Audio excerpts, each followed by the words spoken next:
roll here. What can I say? That was just really beautiful and fits in so beautifully because a couple of weeks ago, if you were here, you remember that I did a talk called This Is Love.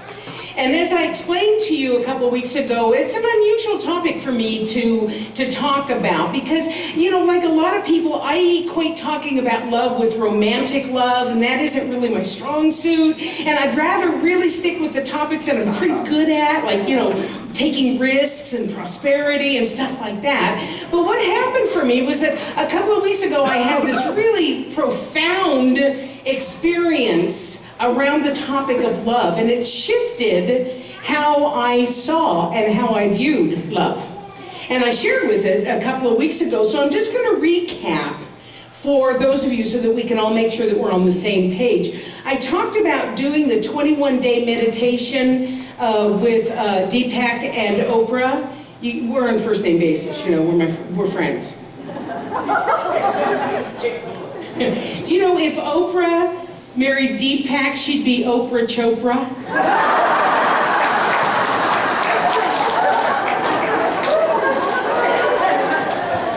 I don't think that's the first time that joke's been made, but you know what, okay? So during the meditation, every day we meditated together and we went through the different chakras, and during the heart chakra meditation, Deepak suggested that we bring to mind someone or something that we love, or something that made our hearts open up, like Ellen's song just now, and to affirm, as we're thinking about that, to affirm, this is love.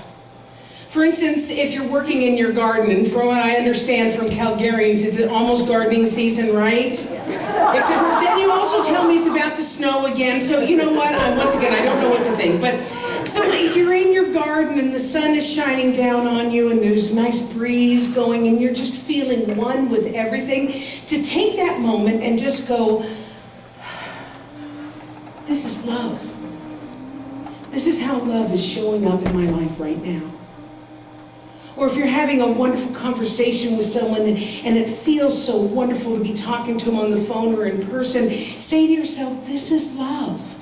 This is how love is clothing itself in my life right now. And to support this idea, I shared with you one of my favorite Ernest Holmes quotes. And I love it so much, we're going to hear it again. Today I bestow the essence of love upon everything. Everyone shall be lovely to me. My soul meets the soul of the universe in everyone. Everything is beautiful. Everything is meaningful. This love essence flows in transcendent loveliness into my world of thought and form, ever renewing, vitalizing, bringing joy, harmony, and blessing to everything and everyone it touches. Don't you just want to live your life from that place all of the time? Well, I decided that I was going to experiment with this idea of this is love. And I took myself on a little retreat to Canmore, and I affirmed this is love when I was gazing up at the mountains and when I was encountering people. And what was amazing is that absolutely, just like Ernest Holmes said, everyone and everything was lovely to me. I looked at everything with the eyes of love, and what I saw staring back at me, whether it was from a mountain or from the gal that gave me a massage or from the person in the grocery store, what I saw coming back to me was love. And this also included when I took a drive to Banff and I encountered a herd of longhorn sheep. You guys remember me telling you this story. I pulled over to look at them because, you know, I love me my critters, right? So I'm over there and I'm just watching these sheep, and they came over. Pretty soon they're surrounding my car and they start licking my car. Honest to God. And as it was happening, I was thinking to myself, this is love. This is how the divine is showing up in my life right now. Right now, love looks like sheep licking my car. And it was good, and I loved it. Now, you don't have to worry. If you were here a couple of weeks ago, I'm not going to recap the whole thing or the whole story. What I wanted to do was tell some of these experiences so that we'd all be on the same page, because my talk today is, this is love too. A number of you told me after I gave that talk that the technique of affirming this is love was really good for you, and that it really helps you to shift your perspective about things. However, somebody sent me an email, someone I love and respect, who does happen to be in the room right now, wrote to me and said, I loved your talk about affirming this is love for all the good and the wonderful things in your life. But what about our moments of pain and struggle and suffering? How do we get to this is love there as well? How do we truly find real love in pain? And I gotta tell you, I spent quite a bit of time with that question, as you can imagine. How do we find love in everything, especially when things suck at the time? That's a fair question, isn't it? Yeah. Well, there's an easy answer. The easy answer is that when we believe that we live in a friendly universe, then even when things are painful that are happening, we know that love is there because love is all there is. That's when we believe that we live in a friendly universe. The challenge is we're not always in a place where we believe that we live in a friendly universe. Am I right? There are times when it's really, really difficult to see that. It's really difficult to understand that in spite of everything, that there is an impulse of love that is back of all things. That's when we get a little bit challenged. So how do we, when things are not going well, how do we know that we live in a friendly universe and that love is indeed the impulse back of everything? How do we know that? The best way that I describe it, and I got to tell you, I had to live with this topic for a couple of weeks before I was ready to talk about it. But the best way that I can describe it is that love is natural. Love is our normal state of being. It is as natural to us as breathing. Are you with me? And because it is natural, we may not be aware that it is around us all the time. If it is as natural to us as our breathing, do you think every time that you breathe, oh, I'm breathing? No? Well, the same thing is kind of true with love. Do you go through your life thinking, I'm surrounded by love all of the time? We may not notice that it's everywhere all the time. So that means that when we are in pain, or we're suffering, or we're angry, or we're resentful, we notice it because it doesn't feel right. It isn't natural. Love is natural. Pain and suffering is not natural. That's why we are so acutely aware of it when it's happening. So the question is, does that mean that we're not experiencing, if we're not experiencing love all the time, that it isn't where we are? Well, no, of course. It is always there. I liken it to the sun. A couple of months ago, do you remember me doing a talk about the stars and saying that, did you know that the stars are up there even during the day? Yeah. It just blew me away. Think about that.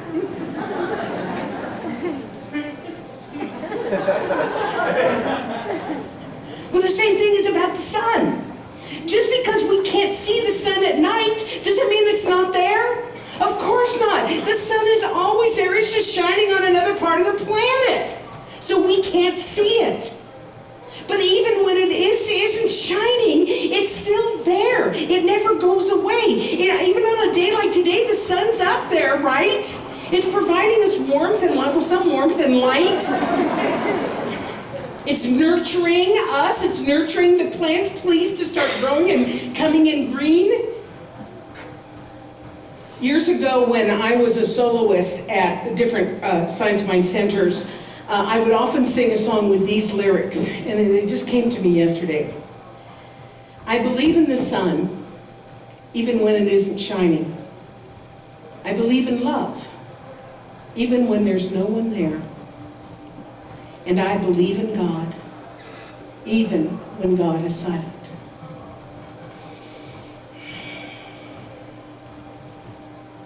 So because it's true that the sun is always there, then doesn't it make sense that love is also always there, even when I can't see it or experience it, even when it doesn't appear to be there? To add to this idea, I have found for myself, now I'm just speaking for myself here today, I have found that sometimes, oftentimes, okay, most of the time, the reason I am suffering or I'm in pain about something is because I think something should be different than it is. Yes? Yeah? I have an expectation about a certain outcome and experience, and when it doesn't happen the way that I want, I think that God or love has abandoned me. It's only when I have the gift of hindsight that I can see that the experience that I was going through at the time that felt like being abandoned by love was actually there to teach me something very, very profound for my soul's growth, or it ended up ultimately being a better outcome than what I thought with my limited mind it had to be. Is this making sense? Yes. Yeah? Okay, let me give you a quote by Garrison Keillor. I really like this. He said, "Some luck lies in not getting what you thought you wanted, but getting what you have, which once you have got it, you may be smart enough to see is what you would have wanted had you known." Yes? Yes. So when we're going through this experience, whatever it is, and it's painful, and it's not turning out the way I want it to, what it is giving me, though, is greater insight, is giving me understanding. I'm gaining wisdom that maybe hadn't been there before, and now I can recognize it. Yes? Can I get an amen to that? Amen. All righty. So, I want you to please understand, though, I am not discounting other people's painful or distressing circumstances at all. I know people are going through that right now. I do know that. What I'm saying is that maybe love is present even in those difficult situations, even though we're not able to see it at the time. I have a recent example that I want to share with you. Back in December of last year, a congregant at the center that I used to serve in California was given the very dire diagnosis of stage 4 esophageal cancer. Basically, he was told to get his affairs in order because this was terminal. Now, this is a bummer of a diagnosis under any circumstances, but this man was a young man. He was in his 40s. He was vibrant, he was cheerful, and he had a lovely wife and 2 teenage daughters.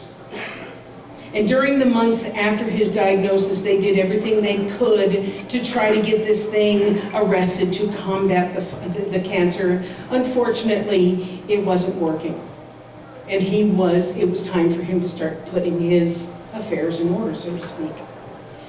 And during that time, he also wasn't able to work after a time. And so they'd gone through all of their savings so that they could try to keep things together for the family. Now, I know this family, I was close to them. And their daughters went through our youth church. I knew the family, I knew the extended family, the in-laws, everybody. I mean, these are people that I care about. And it was very hard to say this is love too, in the midst of this. I mean, how could a loving God allow something like this to happen for this young, man with this beautiful family? And the truth is, I don't have an answer for it. I don't know why it was his time to go. I don't know that. But what I do know, that even in spite of those circumstances, love is present. Love was present. This is love too. And let me tell you why I said this. Several of you who are my Facebook friends know this story, so bear with me.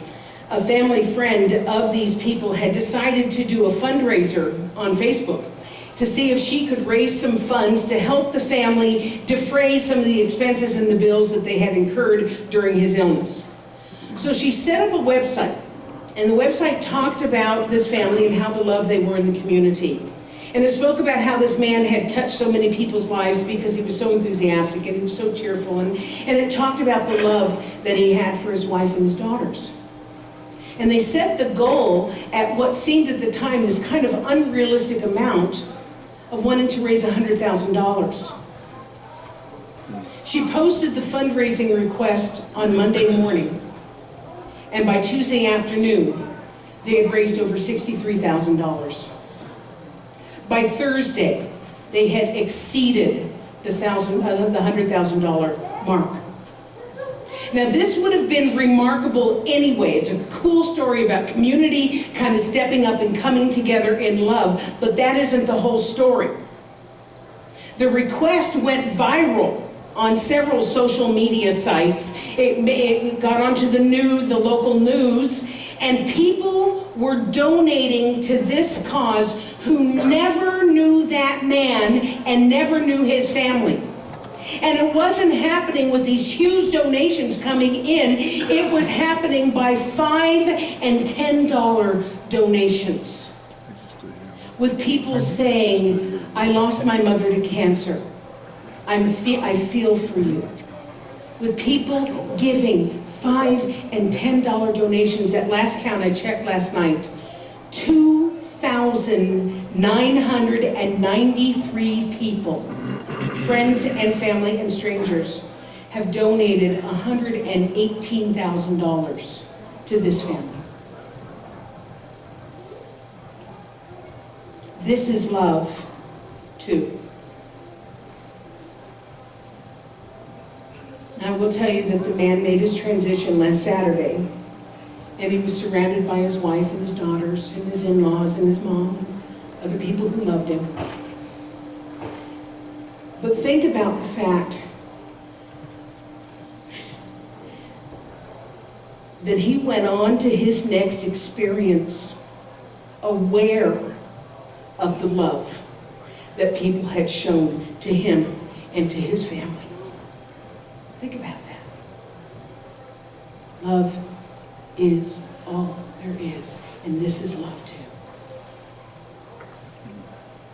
Now, of course, would we have preferred that he never had the illness? Of course. And are people going to be asking why him for a long time? Obviously.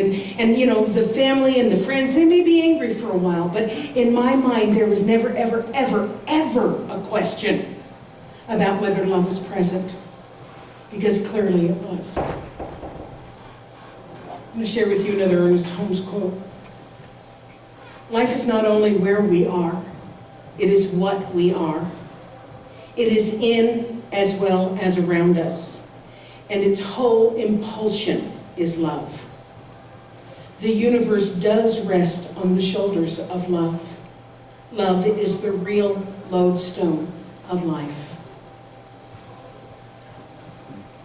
So I want to bring it back to this moment. I realize that was a heart story. It is for me too. But I imagine that there is someone, maybe a few someones who are sitting here, and you're going through something right now. And it's difficult to think this is love too. I know that.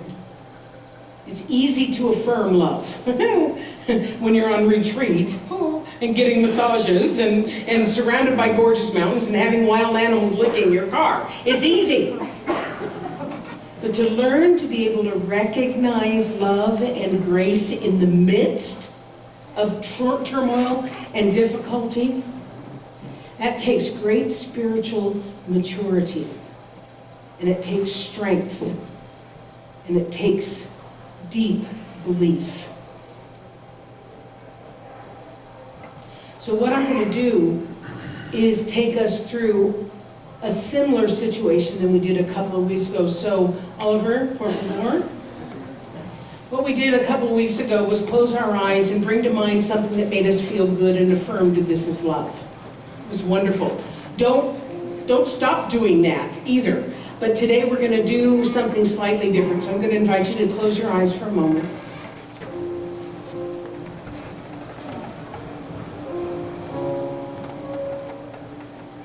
And know that for this time, you're absolutely safe. You're here. You're grounded. And you are surrounded by love.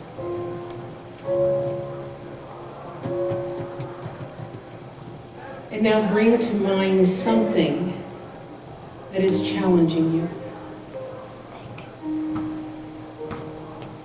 And as you think of it, remind yourself, I live in a friendly universe. In fact, say that out loud right now. I live in a friendly universe.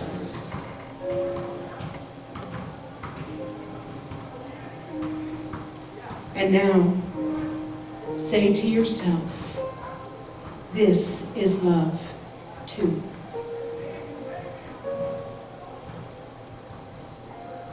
I may not be able to see it, but I know it. Because love is natural. And love is who I am.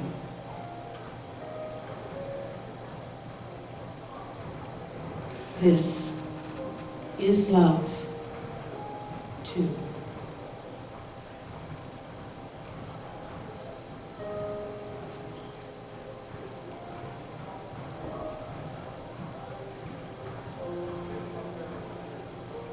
And when you're ready, gently open your eyes and be present once again here in this room.